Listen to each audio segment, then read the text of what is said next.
Two quick announcements. One is you didn't believe me last time when I said that databases are a dangerous business. We've already had somebody get shot. Zhucheng Li is enrolled in the course. He's going to be okay. He's going to be in the hospital for 2 weeks. So hopefully he'll get better soon. And so again, I'm going to be passing around the sign-up sheet. Again, same thing as before. The front sheet are for those that are enrolled. The second sheet is the waiting list. Mark your name as appropriate. Okay? All right, so everyone should have turned in the reading a synopsis that was due 12 o'clock today. If you had problems with the Google form, please let me know. Again, it's really not meant to be like this super hardcore thing that you have to write up. It's just supposed to be the high-level ideas of what the paper was about, right? Because then that's what we'll discuss when it comes time for the lectures. Okay? So today's lecture is going to be sort of another introduction for background material for what we're going to need for the rest of the course. So I had you read a paper that actually was from 1992. So it's sort of give you an idea that these concept of in-memory databases are not new. They've been around since the 1980s. Right? People have been dreaming of having databases run entirely inside of main memory. So a lot of the core ideas were thought of back then. It's only till now we're actually put them into practice, actually build real systems that can do all these things. So I realized the paper was probably written before a lot of you were actually even born, but a lot of the key ideas that are in it are still relevant. All right, so for today, we're going to have more background information about sort of database systems in general to see why in-memory databases are different than the traditional, what I'll call traditional disk-oriented databases that people normally think of when they say a database system, things like Oracle, MySQL, and Postgres, stuff like that. And then we're going to talk about the core components of a database system that change when you have an in-memory database and when the database can assume everything is in DRAM. And then I'll spend a little time talking about what I think are some of the interesting historical systems that came out of the 1990s that are, some are still around today, some aren't. But they were, so again, precursors to the in-memory databases that are more prevalent today. All the systems at the end of that paper I had you guys read, I don't think any of those things actually still exist today. The academic systems are certainly long gone, but none of the commercial systems that they talk about ever really went anywhere. So I'll talk about some of the ones that came after 1992 that were pretty groundbreaking. And then we're going to spend some time at the end talking about our in-memory database system that we're using here at CMU, that we're building here at CMU, that you guys are going to use to implement all your projects for this course. And I'll spend the time talking about the first programming assignment that's being released today. OK, so the history of databases that I talked about last class, that was really more about the history of the data model. Right? How do you represent a database, like the relational model versus the network model, the hierarchical model? Now we're actually talking about the history of how do you actually store the database, right? And the legacy of database systems, the last 30 or 40 years, have been predicated around this idea of the database system is going to hide the slowness, the slow latencies of reading and writing data to disk.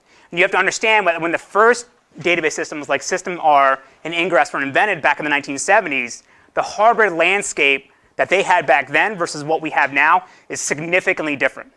Right? Back then, you had sort of this monolithic machine that had a single core uniprocessor.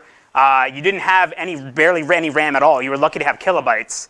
So therefore, to have any kind of database, it had to be stored on disk. But disk is super slow. So again, the idea behind these traditional systems is that they're meant to hide the slowness of disks. They have the illusion that everything's going to fit in main memory, even though it actually doesn't. Okay? So now we're at the point where DRAM capacities are significantly larger than they were back then. Right? There's always the trite saying or hackneyed saying where everyone's like, oh, yeah, the phone in your pocket is more powerful than the supercomputer in the 1970s. I mean, that's true and all, but it's also the amount of RAM that it has is significantly more. Right? I think my phone has like 2 gigs, right? That's pretty ridiculous. And most databases aren't that big, right? Most databases can be measured in gigabytes, if that. Right? The outliers are the Googles and Facebooks of the world. They're definitely in the petabyte ranges. But most databases aren't that big. So now you may say, all right, well, if I have enough DRAM, can I just take an existing traditional disk-based database system, again, the Oracles, the MySQLs, the Postgres of the world, can I just assign that, run that on a machine that has enough DRAM that the entire database will fit in main memory? Right? Can I just take an existing traditional disk-oriented system and just run it on a machine with a lot of RAM? The answer is no. And in order to understand why, and why you need to have an in-memory database that's completely designed from the ground up for in-memory execution, let's spend some time to talk about what a traditional disk-oriented system does. So I'm going to define a disk-oriented database system as to be a system where the architecture assumes that the primary storage location of the database is on disk. Meaning when you shut the system off, when it's at rest, it's going to be on disk. And at runtime, the database is going to be on disk. And so the way it's going to store the database on disk is it's going to assume that it's using some kind of block-oriented storage device. So like an SSD or a spinning disk hard drive. And when I say block, sometimes you can use the word interchangeably with pages. Right? So we're talking about like 4K blocks. So the database is going to be organized into these 4K blocks that are laid out on disk. Right? And any time a query or transaction needs to access a tuple that's in one of those blocks, it's going to fetch them in and to bring them into memory. And so the way most databases, disk-based databases, will organize these blocks are what called slotted pages. And I'll show in a second what that means. But this is a way to have try to pack as much data as you can into a single page, so you maximize the goodness you get, the amount of useful data you get for every disk seek. So we have all these blocks on disk, right? And of course, you can't operate directly on the things that are in disk. You have to bring them to main memory. So the database system is going to use a buffer pool manager as a cache for any pages that it fetches. And then you do all your modifications on those pages, and then over time, you write them out to disk. So the database system is doing a lot of work to manage this movement of data back and forth between the block-based storage device, the SSD or the hard drive, and then the in-memory buffer pool. So the buffer pool is sort of like the key thing that distinguishes a in-memory database from a disk-based database. Right? An in-memory database is not going to have a buffer pool because it's not worrying about moving things back and forth. Everything is in main memory. So in a disk-based database system, what the buffer pool is going to do is anytime you have a query that accesses a tuple, it's going to use this, it's going to calculate the record ID or convert the record ID from a logical address to a physical address, either in memory or on disk. So if it goes and checks and sees, oh, the thing I need for this tuple is not in memory, I got to go out to disk and get it. Right? I'm going to bring it to my buffer pool. So then you have to check to see, do I have any free frames in my buffer pool? Right? Do I have space to take that thing I'm copying from disk and put it in main memory? If yes, I'll just put it there. If no, then I have to run an eviction policy to decide which page I'm going to remove so I have free space up. Right? And then if that page I decide that I want to evict is dirty, then I have to go write it back out to disk. This is all just to fetch one page, right? You have to do all of this to find space in main memory. And then once the page is in memory, once the slotted page is in main memory, you go back and update your translation table to convert the on-disk location of the tuple to now to be the in-memory location. This is called swizzling. Right? So again, this is more work to be done. So let's look at a sort of overview of how this works. Right? So we have a in-memory index. For now, we'll assume that this guy is always going to be in memory. But in reality, these are treated just as regular pages like the regular tuples. But for simplicity, we'll assume that it's always in memory. So if you have a query that wants to access a tuple, you'll follow through the index, you'll get to the bottom, and you'll end up with a record ID. And the record ID is going to be comprised of a page ID and a slot number. So then with this record ID, you go look in the page table, and you say, all right, for this page, where can I go find it? And it's going to tell you it's over here on disk, right? Because it's not in memory. Of course, now we're going to have to go fetch this thing in memory. But of course, before we do that, we have to make sure that no other thread that's running in our system at the same time tries to do the same thing that we're going to do. So we have to set a latch in our page table, right? Does everyone understand the distinction between a latch and a lock, right? So if you come from an operating systems background, the latch phrase doesn't really mean anything. In the database world, a lock is usually something you have on a logical element of the database. Like you have a lock on a tuple, a table, a row, right? In a database system, a latch is sort of a low-level mutex or a low-level lock you would have on the internal data structure of the system. So in the page table, this is not actually data here, right? This is metadata about the data. So this is a latch. So then we go find the page that we want. It's over here on disk. But now we need to find a slot to go put it in, or frame to go put it in our buffer pool. So let's assume now we're going to run some eviction pool policy. Right? It's usually something like LRU or clock. That's what sort of the open source guys do. The more commercial database systems do something more complicated and have statistics about how often these pages are accessed or how likely they're going to be accessed in the future. But basically, we want to pick a page that we know with some high probability we're not likely to access it again in the future. Let's say we pick this guy, page 2. So we're going to write this thing out the disk. And again, we have to acquire another latch when we write it out because we don't want anybody to try to access it or modify it when we're writing it out the disk. All right, so now the buffer pool manager will write all its changes, flush it out to the database on disk, or the slotted pages on disk. And then now we have a free space. And now the buffer pool is able to go copy page 1 and put it into main memory. Are we done here? What's that? Right, so you got to go back here now. And this is the swizzling part. Right? This before had an address of where the disk was, or the page was on disk. Now we update it to have a page in memory. So now if anybody else comes along and says, I want this page, I want page 1, it would look in here and say, oh, well, I've already fetched it. Here's where it is. Right? To remind you what a slotted page looks like, so usually these are 4K blocks because this is what the operating system or the disk controller will guarantee can be written atomically to disk. Right? You can have tuples that span more than one page, but it can only guarantee that at a 4K level, you're going to have an atomic write. And so at the top, you have some header, and this usually is just like some metadata about like a checksum for the page or the version of the database system that created this layout in case you upgrade a new version and the layout of every slotted page changes.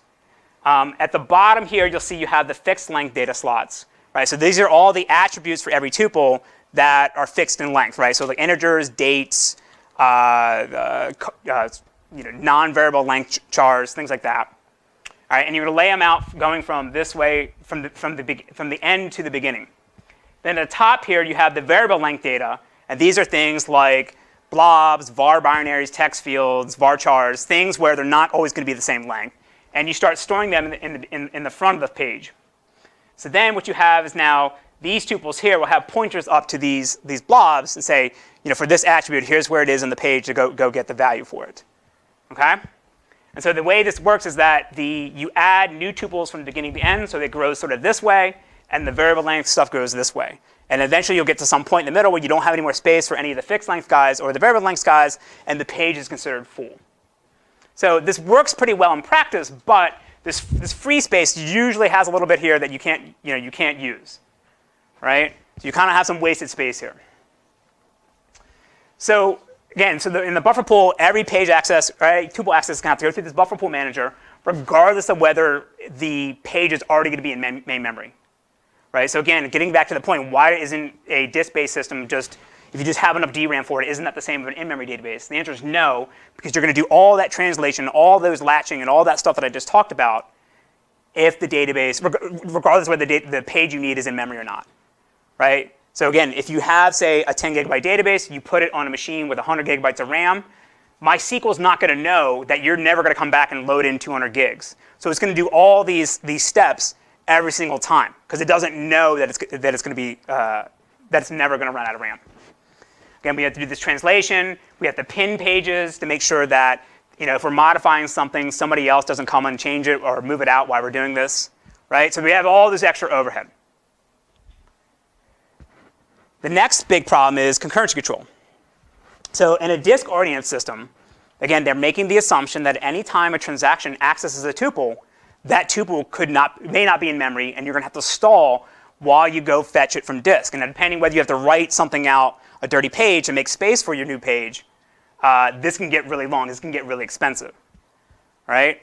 And so the way these traditional disk-oriented systems work with the concurrent control scheme is, since it assumes that a transaction could stall at any time, it's going to allow other transactions to run at the same time, run concurrently. And so that way, if one transaction stalls, the other guys can potentially keep on running and still make forward progress, while that other transaction waits for the thing that needs to come back in. Right? So as opposed to doing serial execution, where you're executing transactions one after another, and therefore you would wait for all those stalls, you can interleave them, their operations. So then again, you sort of have the illusion that everything's running really fast because everything's in main memory. Of course, now if you have concurrent transactions, you have transactions running at the same time. They're trying to read and write to the database at the same time, and possibly to the same objects. then we're going to have conflict issues, right? Again, the concurrency control scheme is designed to give the illusion that every transaction has exclusive access to the database. But now if we're interleaving them, that's not the case. So we have to use locks and latches and low-level constructs to make sure that they don't trip up over each other and violate the ACID guarantees that we want to provide. Another key thing is that the database system is going to store the locks in a separate data structure that's independent of the data that it's locking, right? Why does this matter? Why would you want to do this? Why don't you want to store a lock for a tuple along with the tuple data? What could happen? Slow to fetch. What? You have to go to this to just see the state of the lock. Right, so that, yes. So you could have a transaction acquire a lock on a page or a tuple. That page gets swapped out. Some other guy wants to say, hey, I want access to that same tuple. And you have to go to disk to see whether you can even do that or not. Right? So typically what these guys do is they'll store the lock table, right? So the list of the locks that are being held for every tuple, as well as the list of people that are waiting for those locks, they'll be stored in a separate in-memory data structure that's separate from the data, right? To avoid this hitting these page faults. Because now we have this in-memory buffer pool where transactions are making all their changes and we're staging them before we read them out the disk, that means that a transaction could commit before its changes that were made to its dirty pages are flushed out the disk. And therefore, we would lose our modifications. So to get around this problem, all the disk-based database systems, for the most part, use what's called write-ahead logging, where you're going to write entries of what was modified in the database to this log that is then flushed to disk and stable before the transaction is allowed to be considered committed, right? And so what you need to do, since we're using the steal policy, which means that a dirty page is allowed to be written to disk even if the transaction that modified it has not committed yet. So that means if there's a crash, we could come back up and see that there's pages that are written to by transactions that never actually finished, and we need to roll them back. So therefore, every log entry is going to have the before image and the after image of any attribute or anything element of the database that was modified. Right? So essentially, you copy the before value and the after value, and you put that into a log entry, and you flush that. You have to do this for every single modification. Right, so there's a lot of overhead, a lot of copying to do all this. So to give you an idea of how bad this actually is, and again, why you would never want to use a disk-based database system if your database can fit entirely in main memory. There was a project done, part of our research group, a few years ago, back in 2008, which I guess it's 8 years now, where they took a sort of state-of-the-art disk-based database system, disk-oriented database system, and they instrumented the code to allow them to measure how much time is spent in the different components of the system, right? So it's all the components that we talked about, the buffer pool manager, the locking for the concurrent control scheme, and then the recovery manager, the thing that's generating the logs. And then they wanted to compare it to see how much time the database system was spending doing what we'll call useful work or real work, actually modifying the tuples, traversing the indexes, right? Executing queries. And so what they did for this, even though, again, it was Shore, which is out of Wisconsin, it's from the 1990s, but it has sort of all the state-of-the-art components that we've been talking about that a commercial database system would have. And they ran this on a database that fit entirely in main memory. And again, they want to see how much time is being spent for the different parts. So the first part was the buffer pool manager. So about roughly around 30% of the time, 30% of the CPU cycles were spent, again, pinning pages, copying things, pinning pages, checking the page table. Right? It never has to go to disk because everything's in main memory, but it's all that extra overhead to check to see if the page could be on disk. Another 30% was spent in the lock manager. Right? This is acquiring the low-level locks and latches that you need for running concurrent transactions. Right? Updating the lock table, updating the waits for a table, running deadlock detection, all this other extra stuff. About 28% of the time is spent in the recovery manager. So again, this is preparing the log entries that were then flushed out the disk for every single modification that a transaction made. So this leaves us at only a paltry 12% left over in this system of where the database system is actually doing useful work. All this other extra crap is because, some of the stuff for the recovery manager you need, but all this other stuff here is completely wasted because everything is in main memory. You're never going to stall going to disk. All right? This is why you never want to use a disk-based database system. This is why you wouldn't take something like Postgres and run it on a memory map file or run it on a memory file system, things like that. You're not going to get very good performance because there's all this extra stuff that's legacy components from the days when you didn't have that much RAM. So this is sort of the main motivation of all the stuff that we're looking at in this course, right? This sort of pie chart here. Because without it, without getting rid of all this other crap, you're not left with much left. You don't have much left to actually do useful work and execute queries and transactions. So now we get to what an in-memory database is about. So I will define an in-memory database where the database system makes the assumption that the permanent location of data is entirely in main memory. I'm going to violate this later on in the lecture, or not in this lecture, in the semester when we talk about systems that can support databases that are larger than the amount of memory that you have. But for now, we'll just assume that every tuple, everything you could ever access inside the database system will be in memory for you. So again, the paper you guys read was from 1992.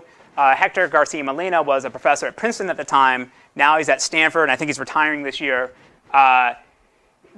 They did a lot of this early work on in-memory databases in the 1980s, 1990s. The University of Wisconsin did some amazing work on sort of groundbreaking stuff of exploring how in-memory databases would work in the 1980s. But again, no one ever actually put it into production on a real system until later, late 1990s, because again, the hardware simply wasn't there. But a lot of the ideas that came from that paper, I think, are still relevant today. So here's one question that you're often going to get when you talk about in-memory databases.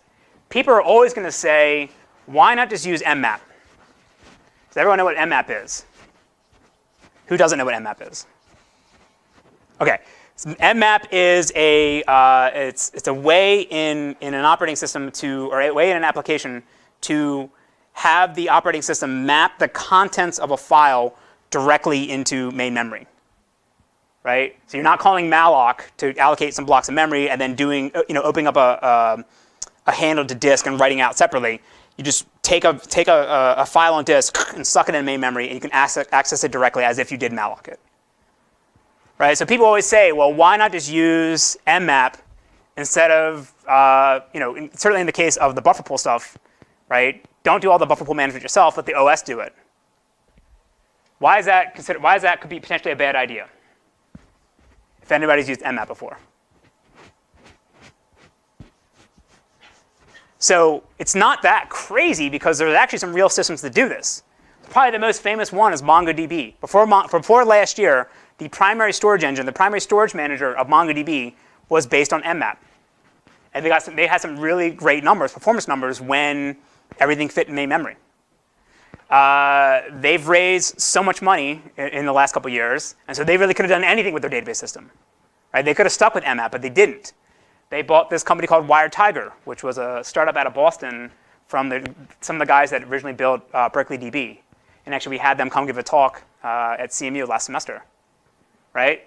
They could have done anything, but they ditched MMAP.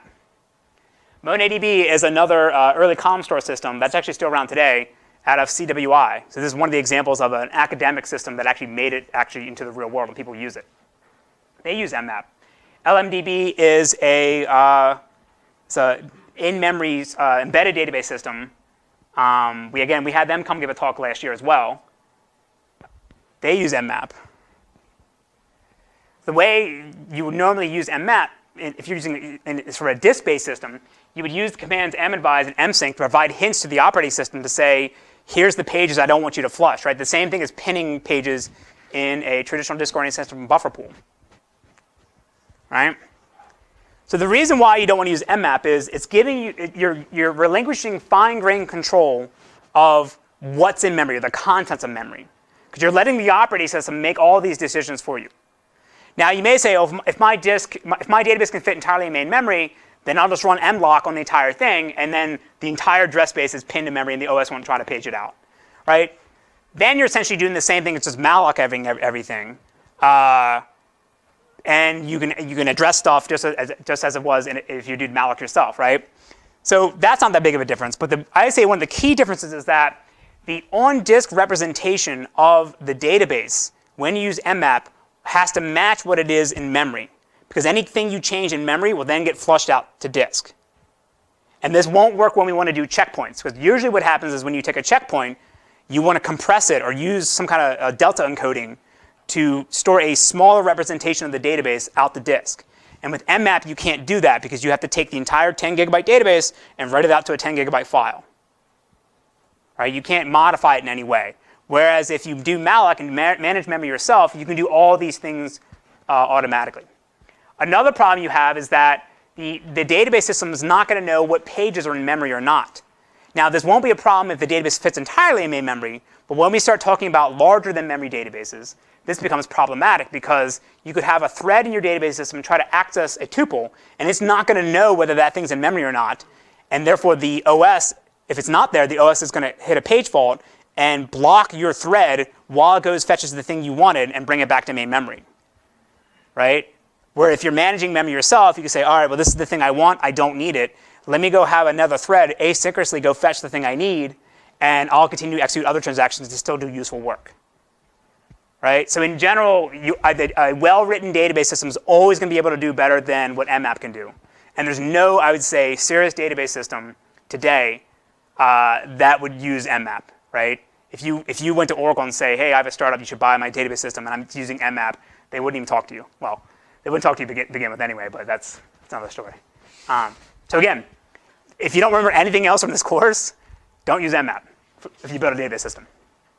OK, so now in a memory database, if we assume that the entire database is going to be in memory, right, in DRAM, the I/O, the disk I/O, is no longer the main bottleneck that we have to concern ourselves with. Right? That was the main thing we were worrying about before, and that's why we had all that buffer pool stuff and try to be smart about how we move things back and forth between disk and RAM. But now everything's in DRAM. Right? So going and accessing a tuple is no longer the main problem we have to deal with. It's all this other stuff we have to deal with now. Right? We have to worry about setting locks and latches because we want to increase the amount of parallelism we can have in the system. And we don't want to spend all our time maintaining this metadata about these locks. We have to worry about cache line misses. Right? Now before, if something was in DRAM versus the CPU cache, that was insignificant to whether the tuple you needed was in DRAM or on disk, because going to disk was so much more expensive. But now we're dealing with much smaller timescales or latencies. We have to actually worry about the CPU cache now. We have to worry about pointer chasing. So if we're executing a lot of function calls and we have to go look up in a virtual function table to see what function we need to invoke, or we have to follow indexes and follow pointers and go get the data we need, this starts to get add up and gets expensive. We have to worry about predicate evaluations, right? So if you're running the where clause on your tuple or your table and you're evaluating things for a scan or something, that starts to get expensive as well. Data movement copying is a big deal, right? If you have a operator in your query plan that would generate some big amount of output, right? You have to copy all that data and you have to maintain it, right? And that starts to take up time now because it's a syscall to do memcopy. You have to worry about networking. And I don't mean networking in the sense of like if you have a distributed setting when you have to replicate the data from one node to another. What I really mean is if you have your application running on a different set of rack servers, then your database is running on another server, the round trip back and forth to invoke queries and run transactions starts to get expensive. Right? So if you have some PHP code, you call begin in that to start a new transaction, you execute a query, it's one round trip to the database server back and forth to get the result of that query. You do some more processing on the application side, then it's another query, it's another round trip back and forth. Right? That starts to get expensive. Right? And we'll talk about more in next class how to use stored procedures to get around this, but in practice, not everyone uses stored procedures because from a software engineering standpoint, they can be difficult to manage and maintain in with the rest of your application. So these are all the things that, again, for the rest of the course, we're going to focus on trying to how to alleviate these problems, right? Because we don't have disk, we don't have to worry about IOs. So some other numbers you should be aware of, and you should keep these in the back of your mind throughout the rest of the course, is the read and write latencies for a bunch of different storage mediums. So these are roughly approximate numbers. Obviously, they can vary based on the hardware or what the application is actually doing. But these are roughly in the right ballpark. So for L3, your CPU cache, like SRAM, it's roughly around 20 nanoseconds to do a read and write. right? And again, it depends on whether you have another core is writing to the same cache line and you need to invalidate things or things of that nature. It's roughly around 20 nanoseconds. To read and write to DRAM is around 60 nanoseconds, 60 to 100 nanoseconds, right? So this is about 3 times as slow. But now when we get to an SSD and a spinning disk hard drive, you see the order of magnitude difference that you're having. It's quite significant, right? To do a read on an SSD is 20,000 nanoseconds. To do a read on the spinning disk hard drive is 10 milliseconds, right? Or 10 million nanoseconds. Now, again, it depends on whether you're doing a sequential read and write for the spinning disk hard drive. But again, you see why now we don't care so much about I/O, whereas before they had to because it was so much slower. For writes, they're roughly the same for all the storage mediums except for an SSD, and this is because they have to erase the block before they write it back, which again is expensive. But it's still, again, significantly faster than what you would have in a spinning disk hard drive. So these are the numbers you should be mindful of when we talk about the different algorithms and the data structures and other things throughout the course, right? Because we're no longer worrying about these things. We're more worried about those two guys. All right, so now let's talk about the sort of the architecture of an in-memory database. And again, we'll contrast this with the disk-oriented database that we focused on the beginning, right? So with the in-memory database, since we don't have a disk anymore, we don't need to store things as slotted pages, right? We don't need to pack all the information for a single tuple together within a page. And instead, we can have separate data pools or in-memory pools where we can store the fixed length information and the variable length information. So the other key difference is that we no longer need to store record IDs, right? We can store direct pointers to the tuples that we want from the index to where they exist in main memory. And we don't need to do swizzle anything anymore, right? It's always going to be where we think it is.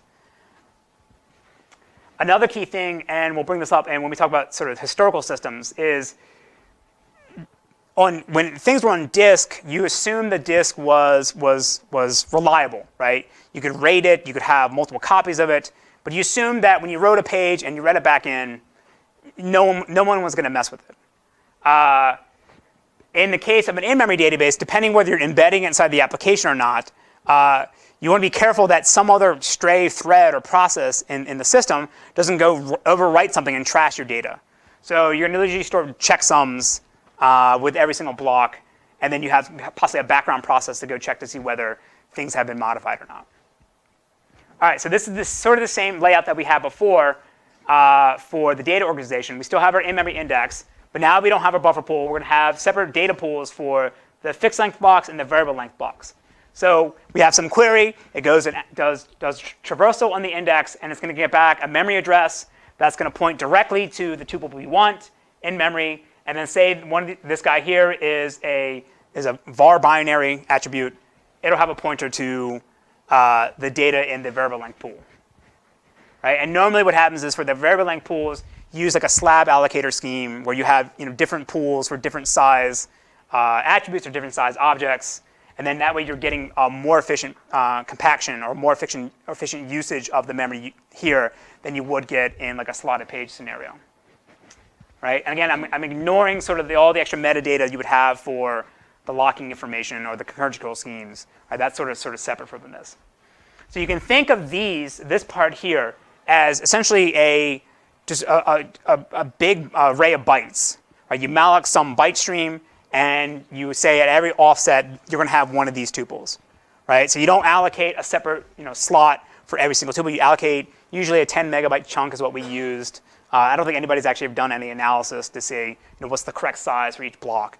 You allocate a big byte array, and then you know how to carve it up in software to say here's where one tuple starts, and here's where all its attributes start. Okay, so now concurrency control. The key observation we want to make about how concurrency control is different in an in-memory database is that the cost of a transaction or a query of acquiring a lock for an object, right? The object could be a database, could be a tuple, could be an attribute, could be a page, it doesn't matter.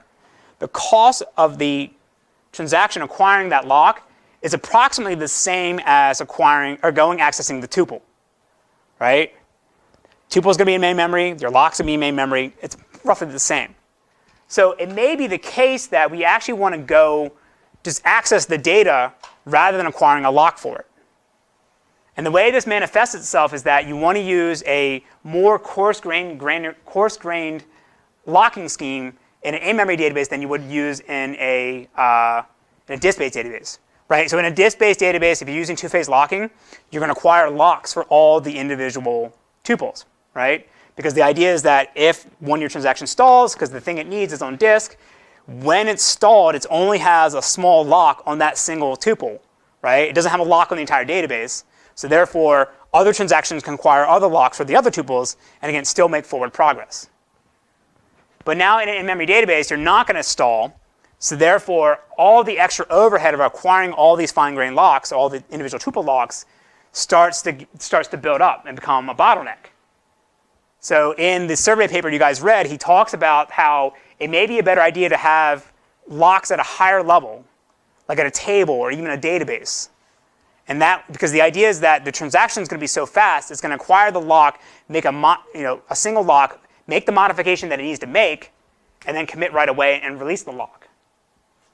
Right, so you're not going through all this extra overhead acquiring all these locks just to do all these things, right? Because it reduces the amount of parallelism, but you're paying less of a penalty or less overhead to acquire all these locks. So we'll talk more about the coarse-grained locking scheme in next class. This is the actual approach we used in the in-memory database system that I helped build, HStore, which then was commercialized with VoltDB. We actually partition at sort of we have locks at a partition level. Like, so we assign the database, we split the database up into partitions that are assigned to each core, and each core has a single lock that a transaction has to acquire in order to be able to run on it. Right? So you don't go through this overhead of traversing the lock hierarchy, setting shared intention locks, and all these kind of things. You just go get the single lock you want, process on the data, commit, and finish right away. Right? So you're almost be able to run at bare metal speed. And you'll see in the paper for next class the significant performance difference you can get in this kind of locking scheme. But now the problem is it doesn't always work for all applications, because if you have analytical queries, which we're going to care about when we do hybrid workloads, this scheme's not going to work, because if you have a transaction that has to acquire a lock for a partition or a database, nobody else can read that data at the same time. So if you're running analytical queries, they're going to have to get stalled and wait behind the transactions. So MongoDB was a good example of a system that used coarse-grained locks. So they had a single database lock for the entire system when they were using MMAP. I don't know whether they did this because they were using MMAP or because they were trying to write the easiest amount of code as they could. But they eventually gave that up when they switched over to WiredTiger. So only really a small number of systems actually use sort of these really coarse-grained locks. And you would not do this in a disk-based database system. OK, so another key difference in an in-memory database versus the disk database is that now we don't need to store the locking information about transactions and tuples in a separate data structure.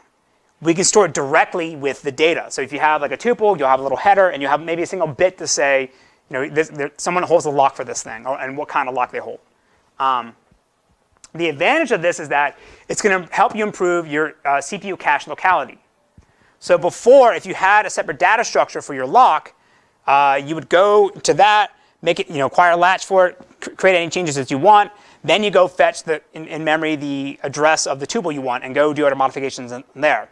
But now, if the locks are embedded in the tuple itself, when you go fetch the lock and bring that into your CPU cache, you're also going ahead and fetching the tuple itself. So you go acquire the lock, do any changes you need, and then immediately you go access the tuple, and lo and behold, it's in your CPU cache, and you're able to run much faster. Right? So we'll see this when we talk about, and again, next class, concurrent control schemes that use this and take advantage of this as well. And of course, traditional mutexes are too slow. So the kind of latches we're going to use are, you can use a compare and swap operation to make sure that this is done very quickly. Mutexes usually take around 20 to 30 nanoseconds to acquire, where compare and swap can be done in a small number of cycles. It's significantly faster. And so another thing that's going to happen too, this is not really addressed in the paper you guys read, but you'll read this in the next class. In the era we're at now, since the clock speeds are not getting any higher, we're getting more and more cores in the system. So if you have more and more cores, that means that you're going to have more transactions running at the same time. So now you have more transactions running at the same time, and they're usually trying to all access the same data because the distribution of how they access data is very skewed. right? Justin Bieber's account is the one that gets all the action, whereas like nobody cares about my account, right? I'm okay with that. Right, so everyone's trying to access this one thing, and you have all these cores now, and they're all running transactions. Then they're all going to have this contention and try to get the same lock for the same thing. And you have convoys and other problems, lock thrashing. So you'll see this again in the next reading. But the main bottleneck we're going to have to deal with now is not necessarily the overhead of acquiring locks, but now contention from a large number of transactions running at the same time. So as I sort of alluded before, and in the paper you read that he talked about how there are in-memory database, or sorry, there's new index data structures that are designed for in-memory databases, and how much faster they are than sort of traditional B+ trees and things like that. And certainly it was the case in the 1980s and 1990s that you would want a memory optimized index, because at that time the speed difference between the CPU caches and DRAM was not that significant. They were roughly the same. But then over time in the 90s, SRAM got much faster than DRAM. So now these in-memory indexes no longer make sense. So he talked about T-trees as one of them. We'll read about that, or we'll discuss that when we talk about indexes. But every in-memory database at the time was using these T-trees. And the basic idea of the T-tree was, instead of storing the key that you're indexing, the value of the key you're indexing in the index data structure itself, let's say you have an index on email address, right? Rather than storing all the email addresses for all the students directly in the index data structure, you would instead store a pointer to the value of the thing that you wanted to index. So that when you wanted to go traverse the index, when you want to go check to see whether, what's the value to do your comparison, you would follow the pointer to the original tuple and use that.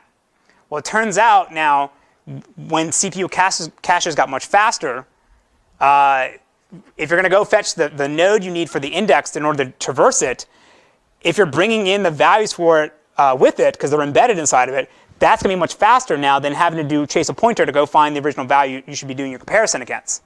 So pretty much nobody uses T-trees these days. Everyone uses B+ trees or other variants of them because the CPU caches are much faster. So in general, memory optimized indexes that he talked about in the paper, people don't really use them. They use the sort of traditional disk-oriented variants of them that are optimized for main memory execution. Right? So you take a B+ tree and you can make it run really fast with everything in main memory. The other key difference about in-memory databases with indexes versus the disk guys is the indexes are not going to be maintained on disk along with the database. So if you have the database in memory, you'll take checkpoints of the contents of the tuples and write them out to disk. But traditionally, you don't write the index as well, right? Whereas in the disk-based database system, the indexes are treated like regular pages of data, and they'll be flushed out and written back and forth just like the buffer pool manager would for regular data. The reason why you do this is that you don't want to pay the penalty at runtime of updating an on-disk representation of the index. So typically what happens is, after a restart, you load the database from the checkpoint back into main memory, and then you do a sequential scan across all the tuples, and you rebuild the indexes. You may think, oh, this is really expensive. This seems really slow. This will make recovery take longer than it should. In practice, this is not a big deal because you'll run these systems with multiple replicas. So if the master node goes down, you elect a new leader. The secondary becomes a new master, and it already has the indexes in memory, so you're not paying the penalty that you would to rebuild this. Right, so people make the decision that they rather rebuild indexes on restart rather than have to maintain them on disk at runtime.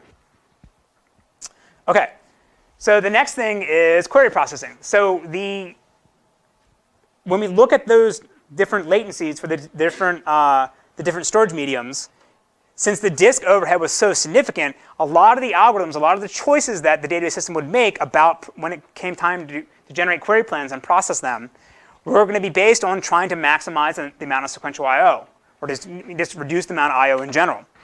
But now in in-memory database, a sequential scan is no longer significantly faster than random access, so therefore that assumption doesn't make sense anymore. We have to look at other things. We have to care about the number of CPU cycles or the amount of memory you have to maintain for intermediate data, right? So that's all going to change. And again, we'll discuss this when we talk about query processing and query planning. Another big difference is that the traditional tuple at a time iterator model for how the query plan executor would traverse or scan through tuples is going to be really slow. Because you're going to have to follow too many functions, make too many function calls, copy too much data, and therefore we want to look at other approaches. Right? So this is usually only a problem for the OLAP guys when you're scanning a lot of data or accessing a lot of data. But it can make a difference when you're doing OLTP queries as well. So just remind everyone what the tuple at a time model works. So say we have a query plan here, or sorry, we have a SQL query, and then this is the representational relational algebra query plan for it. So the tuple at a time approach would be basically from the top down, there would be an executor for all these operators. All right? And so the operator here for the projection would call next on its child to get the next tuple that it wants to operate on. So this guy starts, he calls next on the join. The join then calls the next on the filter and the scan on A, and then the filter calls the next on B. So it's sort of going from the top to the bottom. We're calling next, next, next, next, next. This guy says, all right, I got a next call. Here's the next tuple I want to scan, and then pushes that up to the next guy. And then eventually it percolates its way to the top. So for every single call, that's another invocation of a function, right? For every single tuple, we're doing this over and over again, right? And again, when it was on disk, that wasn't that big of a deal because if you called next and it had to go fetch something from disk, we could do other stuff. But now everything's in main memory, so this call is going to come back right away because it's going to have the contents that the next call is asking for. So the tuple at a time approach is going to be that's used in disk-based systems, sometimes called the volcano approach in the literature. This is going to be too slow, so we have to look at other alternatives. Another approach is to do operator at a time, and this is actually what we used in HDR and VoltDB. And the main idea of this is that we go, instead of going from the top down, we go from the bottom up. And so we'll start these scan operators at the bottom. They will take their input, in this case it's scanning the actual table, and it'll produce, materialize the complete result that it wants to send to the next guy. Right? So in this case here for the filter, he'll get the entire contents of B, apply the filter that it wants, and then when it's done, it sends the output to the join. Right? And the reason why you do this is, again, now you're not doing all these function calls with next, next, next over again. But the downside is, if this is like a 10 gigabyte result that's being generated by this guy, we have to allocate 10 gigabytes of temporary space before we send it to this guy.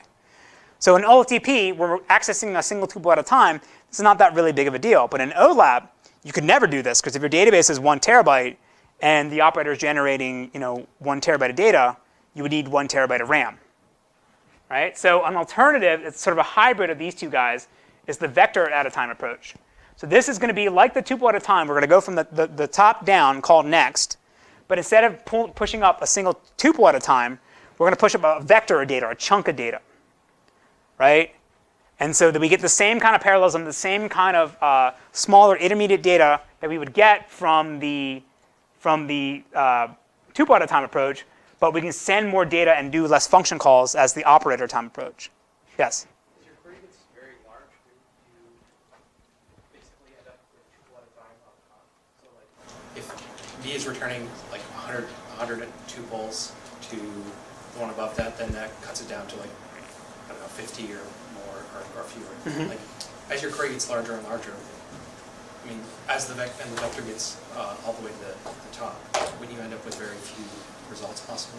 So the question is, if you take the vector at a time approach, and it doesn't necessarily have to be a large query plan, you could have some operator that would filter out a ton of stuff, right?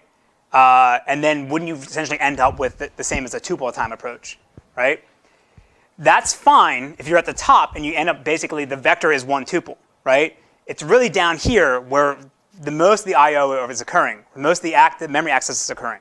So we can cut that down significantly by taking out a vector at a time.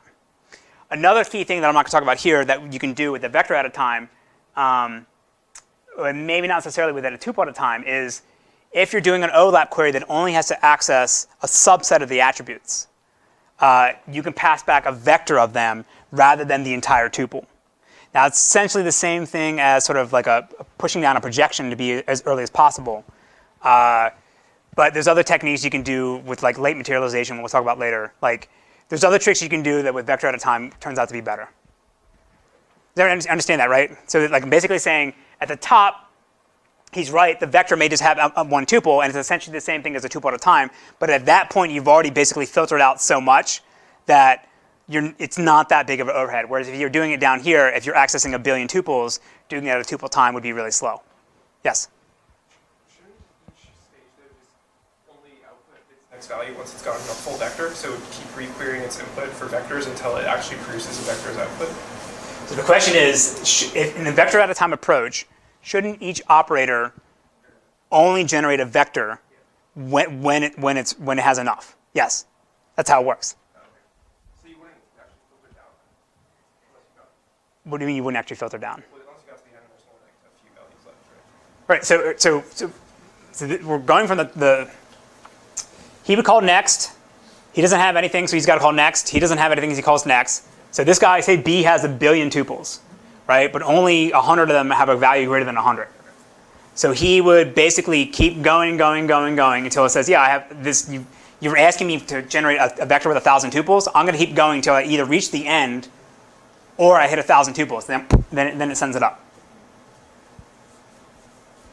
Any other questions? So in our system, in Peloton, we're going to be doing vector at a time. Right, this is, if you're building a new OLAP system, a new hybrid system, this is essentially what you want to do. For OLTP, you can get by with operator time. Okay, so moving on to finish up, the database system, since everything's in memory, still has to use a write-ahead log to make sure that it doesn't lose anything.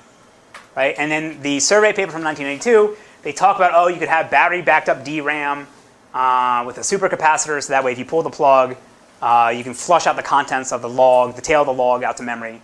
I don't think of any system actually relies on battery backed up DRAM. I mean, maybe if you go buy the expensive stuff from Oracle, they'll have something like that. But in general, the open source guys and the sort of commodity database systems do not rely on any kind of exotic hardware like that, right? So we're not going to have battery backed up DRAM for this. So we still need to maintain a log for in-memory database because, again, you pull the plug at any time and the contents of memory will disappear. They talk about a technique called group commit where you can basically batch together a bunch of modifications made by transactions into a sort of a group and then flush them out to disk all at the same time so that you amortize the cost of invoking fsync across multiple transactions. The group commit is not really a novel technique or that's specific to in-memory databases. Pretty much every database system that uses a write-ahead log does group commit. But you've got to understand the paper you read was written in 1992. Group commit sort of came out in 1987. So what seems sort of obvious and trivial to us now was sort of, I guess, groundbreaking to them back then. But using an in-memory database, it's going to allow us to possibly use a more lightweight logging scheme than the traditional physiological logging scheme that we talked about with the disk-based database system. So it's possible now we don't actually need to store any of the undo information for attributes, for data. Right? Before, remember we said we had the steal policy in our buffer pool, so a transaction could modify a page, and then that page could get flushed to disk before the transaction committed. So if we crash, we had to come back and say, oh, hey, this page was modified by a transaction that shouldn't have finished, and therefore we need the undo information to go back and put it back to its original version. But in an in-memory database, as long as we flush the write-ahead log out the disk, then we know there's not going to be any dirty pages on disk because everything's already in main memory. So we only really need to have redo information in our log, right? Because we only need to make sure that we can go and apply the changes the transaction made, never actually undo anything. So and we'll see some examples when we talk about logging schemes that there's better approaches that we could use instead of just taking the traditional disk-oriented model, the Aries model. You still have to take checkpoints. I'll sort of skip this in the sake of time, but basically they have some ideas where you can maintain a separate copy of the database in memory and have a separate process always write that out to disk over time. No one actually really does that. There's some approaches where you can have the database system fork itself, and if the operating system supports copy and write snapshots, or copy and write forking, you could fork the database and then have that child process flush out the disk as a checkpoint. Another approach is to switch into a special copy on write mode where you sort of take at a certain timestamp, you say, here's the state of the database and I'm going to flush out the disk in a checkpoint, and then any modifications to the database that are being made while you're taking that checkpoint will apply to sort of new entries, and you don't overwrite the old ones until you finish the checkpoint. And we'll talk about these things later. So in the case of larger memory databases, this is sort of a sneak peek for some of the things we'll talk about later in the course. But we're going to study techniques for how to take an in-memory database and bring back the disk so that you have a database that's larger than the amount of DRAM that you have. But we want to do this in a smart way and do this in such a way we're not bringing back the buffer pool stuff from before, but we want to be able to do this without slowing down the rest of the system. And there's a bunch of different ways to do this, and we'll focus on them later on. Another cool thing that we'll talk about at the end of the semester is this emerging hardware called non-volatile memory, or sometimes it's called storage class memory, persistent memory. And basically, this is this new hardware that's coming out. They always say in 2 years. It was 2 years in 2008 when I got interested in this stuff. It's been 2 years ever since then. Actually, I will say Intel, I think they're releasing the first stuff, but on a PCI Express card. So like sort of think of it as a fast like flash card. That's actually coming out this year. The sort of the stuff where it looks like non-volatile memory that would fit in like a DRAM slot, that should be by the end of the decade or so. The basic idea, what's really exciting about this new stuff is that you're going to have the same byte addressability and speed, almost the same speed you would have in DRAM, but any write or modification to those memory locations can be flushed out and made persistent like an SSD. Right? So I think this is going to be a big game changer for database systems. It's not clear how you actually take advantage of this. We've been sort of dabbling with some ideas with Intel, looking into this, and in particular in the Peloton system. And so we'll cover this later in the semester. But this would be sort of the same thing as the battery backed up DRAM stuff that they talk about in the survey paper, but now it's actually going to be commodity hardware. So you'd be possibly able to get like an Amazon EC2 instance that'll have this kind of stuff. So this is pretty exciting. All right, so I'm going to skip the discussion of the historical systems. I was going to sort of focus on these three guys here. So these are the systems that came out after the survey paper you read. So Oracle ×10 is probably the most famous in-memory database that's still available today. P-Time was an in-memory database out of Korea. Dali and DataBlitz were essentially the same thing, but they were an in-memory database out of AT&T Bell Labs. And then Altabase still exists as an in-memory database, again, also out of Korea. The Koreans are actually very good at in-memory databases. I don't know why. So P-Time got bought by SAP, and now it's in SAP HANA. Again, we'll read about HANA later in the course. Dali and DataBlitz, I think that never went anywhere. Altabase still exists, and ×10 still exists. So all these other systems are the things we're going to talk about in the rest of this course. So these are all the sort of more, the newer in-memory databases that sort of take advantage of the newer hardware guarantees, the newer hardware assumptions, whereas these guys came out in the 90s. So again, in the sake of time, I'm going to skip all this. There's nothing really to say other than they did some interesting things that are much different than what was done in disk-based systems at the time. Okay, so now I'm going to talk about our in-memory database in the last 20 minutes, and we'll talk about the first homework assignment. So Peloton is our new major flagship database system that we're building here at CMU. I have almost all my students working on it, so this is sort of the new thing we're going for. We're hoping this to be sort of the same way that sort of Postgres was the academic system that came out of academia in the 1980s, 1990s. We want this to be the big database system that comes out of academia for the 2010. The main thing you sort of have to worry about at this point is that it's going to be based on multi-version concurrency control. And we'll cover what that is next class. It's going to use a tile-based storage manager architecture. I'll talk about what that is in the next slide. It's going to be multi-threaded, and it's going to be based on Postgres 9.3. So essentially, we took Postgres over the summer. We ripped out all the lower levels disk-based stuff, and only kept sort of the top layer, the networking layer. So from the outside, it looks and sounds and smells like Postgres, but the insides have been completely rewritten and been optimized for in-memory database execution. So currently we support, I would say almost all of SQL 92. So SQL 92 is the standard that came out in 1992 for this is what the SQL language should look like. SQL 92 is basically the bare minimum you need to have to say that your database system supports SQL, right? There's newer standards, there's newer features, there's proprietary stuff that all the commercial guys have that they try to get into the standard. But basically SQL 92 will cover your select, insert, update, delete, and most of your basic operations that you'll care about in this course. I'm going to focus now on the tile-based stuff. The multi-threaded stuff is actually kind of relevant to you as well. if I had time, I would have discussed all those earlier in-memory databases. And a lot of them are going to be all multi-process shared memory architectures. And the reason was because in the 1990s, the threading support for threads that we use now, like pthreads and things like that, it was pretty spotty from operating system to operating system. Right? There's all these different threading packages. It was kind of sort of before POSIX threads or pthreads became what it is now. So a lot of these systems end up using multi-process architectures, right, with shared memory. We'll talk more about this when we talk about scheduling and things like that. But in our case, it's much better to have a single address space and have multiple threads try to access things and then worry about doing locks and latches over shared memory. So we've sort of done all the hard work and made it much easier for you guys to develop on the system because we got rid of the multi-process stuff. OK, so Peloton uses what we're calling a tile-based storage architecture, or tile-based storage manager. And what this basically means is that the physical representation of the database in memory is going to be maintained as tiles. So say this is your logical representation. Right? So you have a single table. It has 4 attributes, and we have 6 tuples here. So normally when you take an introduction to database course, you sort of think of database or the tuple stored as rows.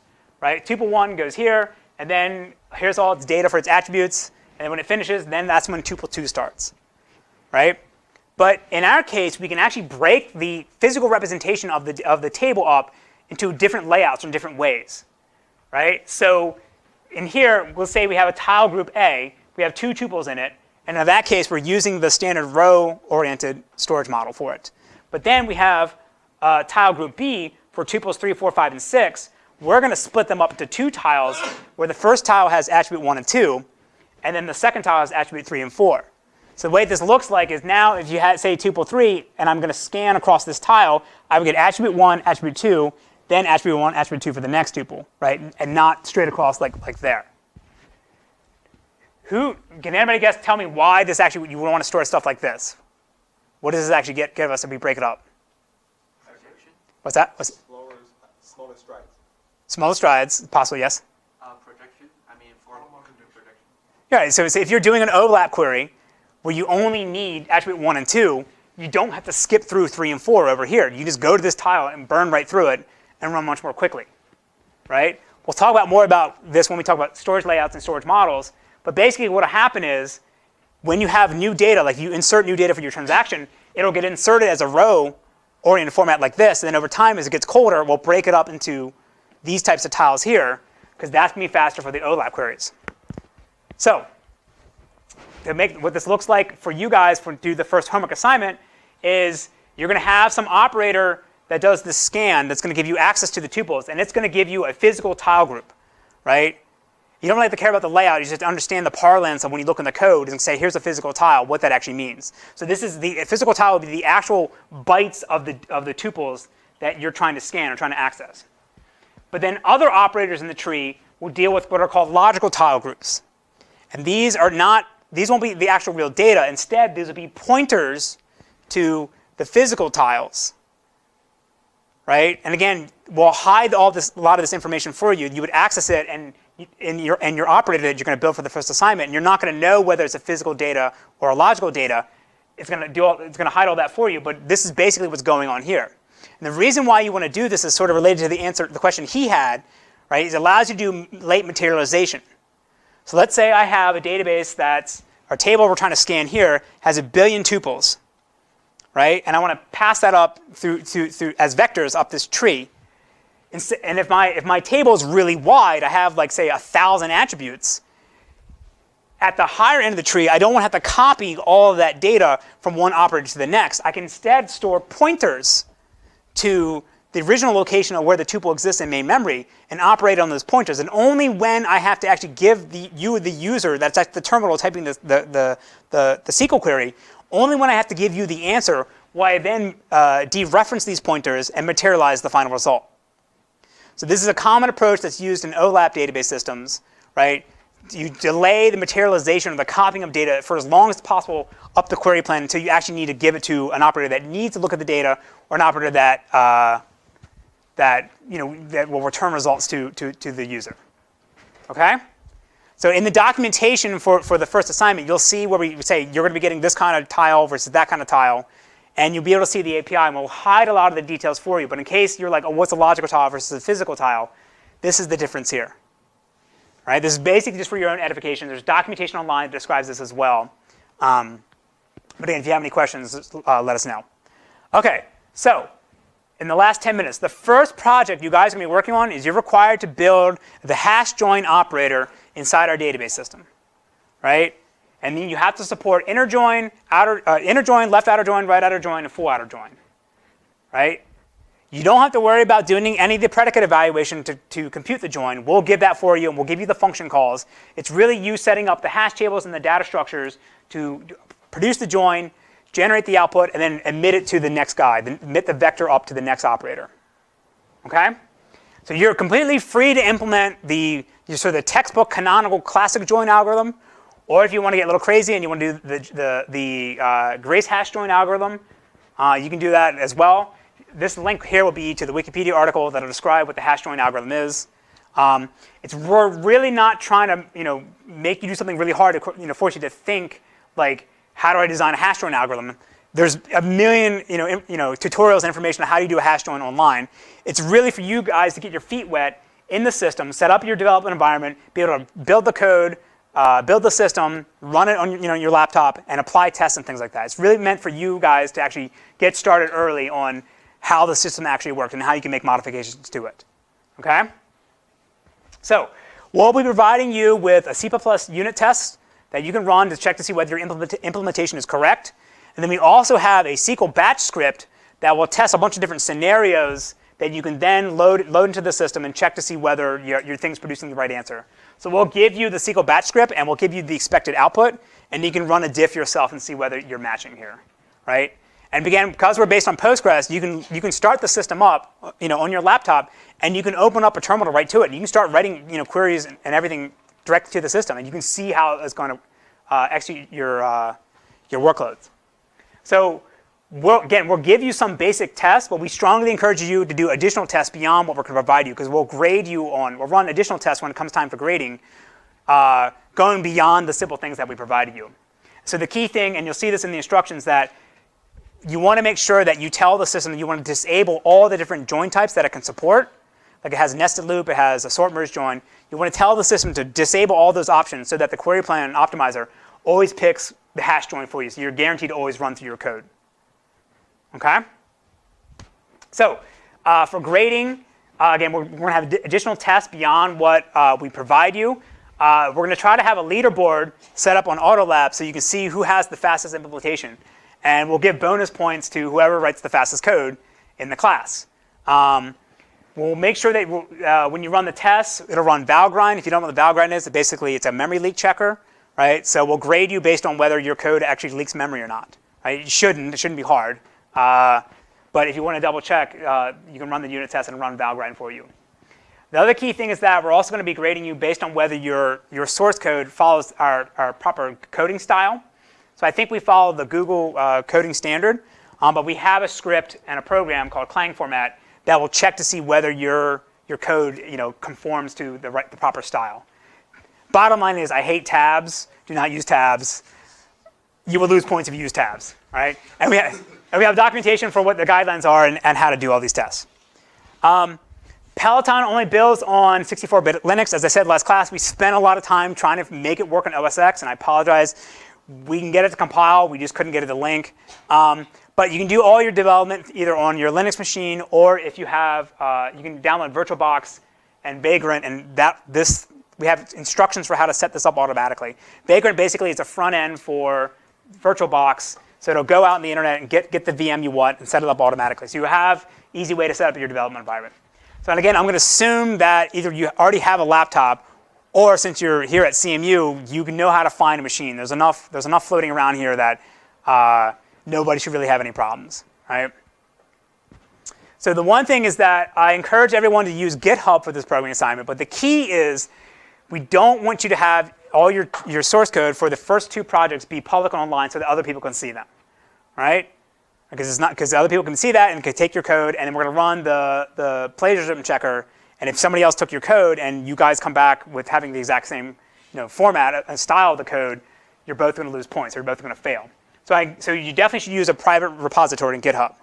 If you don't have one yet, you can go to follow this URL here, and you can sign up for a free student account. They call it some pack thing. You get a bunch of other crap that is not nearly necessary, but you'll get 5 free repositories for GitHub. So you can go fork our code, and there's instructions online how to do this. Fork our code on GitHub, assign it as a private repository so nobody else can see it. Make all your changes, and you can submit that. Through Autolab.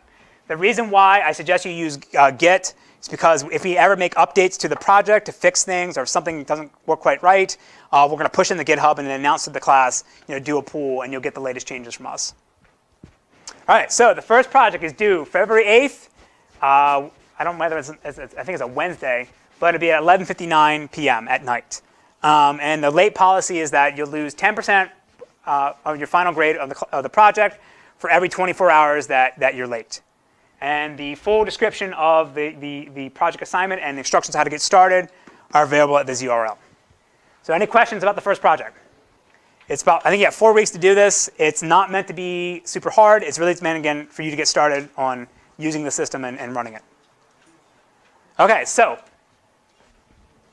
parting thoughts for you guys. I think disk-oriented database systems are done. Right? I think they'll be around for a while, but essentially going forward, I think in-memory architectures are going to become the standard. It took a while for us to get here.